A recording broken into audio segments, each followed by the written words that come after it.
A part of that plan, of course, is to induce the gradual surrender of American sovereignty, piece by piece and step by step, to various international organizations, of which the United Nations is the outstanding but far from the only example. Here are the aims for the United States.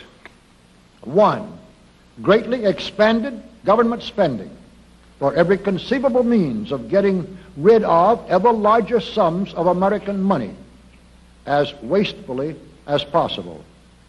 2, higher and then much higher taxes. 3, an increasingly unbalanced budget despite the higher taxes.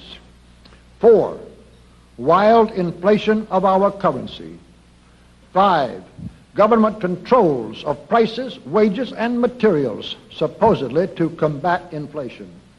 6, greatly increased socialistic controls over every operation of our economy and every activity of our daily lives. This is to be accompanied naturally and automatically by a correspondingly huge increase in the size of our bureaucracy and in both the cost and reach of our domestic government. 7, far more centralization of power in Washington and the practical elimination of our state lines. There is a many-faceted drive at work to have our state lines eventually mean no more within the nation than our county lines do now within the states.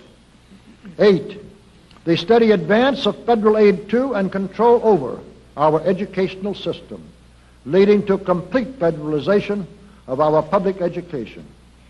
9, a constant hammering into the American consciousness of the horror of modern warfare, the beauties and the absolute necessity of peace.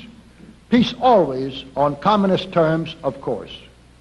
And 10, the consequent willingness of the American people to allow the steps of appeasement by our government which amount to a piecemeal surrender of the rest of the free world and of the United States itself.